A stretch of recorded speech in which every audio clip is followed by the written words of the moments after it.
direct areas of application do you think such an approach can bring in organizations? For example, one of the things that we were discussing about feeling seen at work, I'm guessing it may help retaining more employees if they are seen for the right things that they're doing in the right opportunities being given to them. Yeah. So what areas and what categories do you think in an organization can this approach really benefit in? Yeah, so and then in all areas, right through the talent life cycle, right? So I myself and we as a company are helping clients use it in for hiring. So we're hiring people, and by the way, strengths-based approaches, both the assessment but also the strengths-based interview methodology is a much better methodology than a competency methodology or behavioral kind of interviewing methodology. So we've kind of created a methodology that goes with the assessment, and we use that for hiring, and that leads to a much better candidate experience, and it leads to a much better hires, but also much higher retention, which was your point. So definitely employee experiences, employee engagement, retention, because you're changing focus, you're putting the focus on what an individual can do really well, how they can be at their best, how they can align their career more with the strengths when they come into the organization. And then of course, things like, career development, to make sure you're tapping into people's potential. People typically don't use their full potential because they don't feel seen, they don't feel, valued. And so it's really about helping people feel seen and valued, and reinforcing the opportunities where they can shine, where they can do really well. So career development, team development, we use it a lot for team development. So building high performing teams by ensuring that everyone knows in the team what the strengths are in the team and how they can leverage, how they can bring in other people, really call on other people. A little bit like our team, right? So we call on each other because we know that there's certain areas where people really kind of shine. So we call on each other. So for example, and it was an interesting point you made earlier. Yes, we can all do generally these different kind of talent areas. So for example, I can be really good at detail, as you know, right?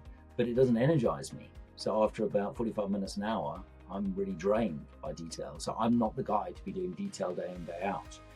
I'm not the person, who should be doing lots of organization and planning, because a lot of people do that a lot better than me. I can do it, and I can do it really well when I need to.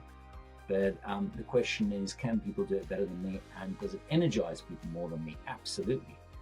But areas where I do excel, like leading a team, setting a vision, creating strategies, having the long-term, vision, being creative, coming up with new ideas. Those are things that really do, they're strengths, right? They really do energize me.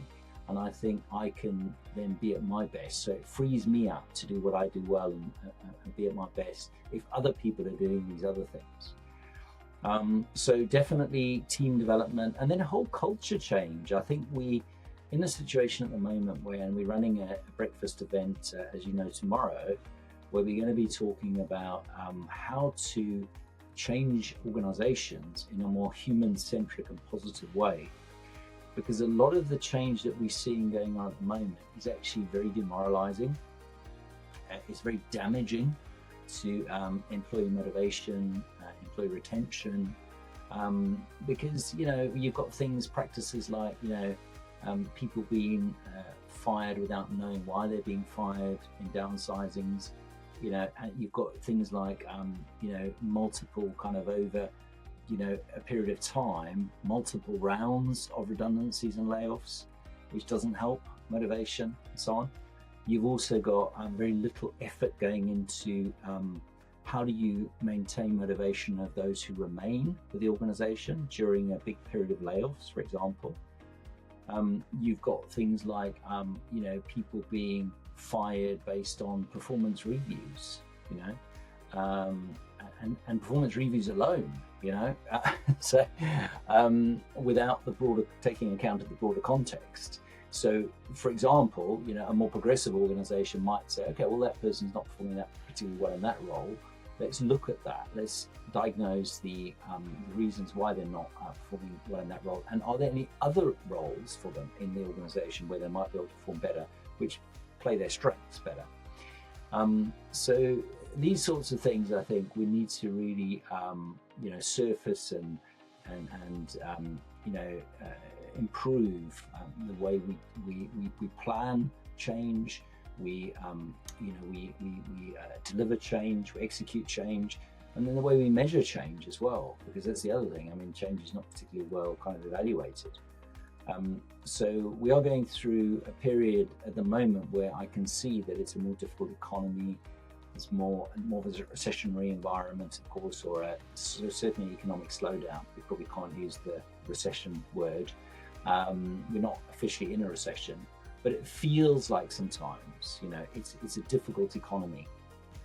And during those times, that's really where leaders and HR need to really step up and focus a lot on the positives, the possibilities, the opportunities, and start looking at alternatives, rather than just saying, okay, well, we've got to downsize again, we've got to lay off 10% of our workforce, so we've got to cut costs, we've got to cut 5%, of our costs, or whatever the case may be. So I think these sorts of things, I think we need a more creative and strengths-based approach to these things in terms of culture change and organizational transformation. Because we can come out with much stronger organizations if we focus on the strengths of individuals, the strengths of the team, and the strengths of the whole organization, and look at those possibilities. And that also fuels innovation. There's been a lot of research around the fact that a strengths-based approach fuels creative problem solving, innovation, expansive thinking, partnership, with other organizations, non-traditional kind of partnerships. Because people, when they're seen and they're heard and they're valued and they feel they're growing and they feel that their strengths are being played, guess what? Yeah, you see, rather than 40% of their potential, you see 70% of their potential or 80% of their potential, right?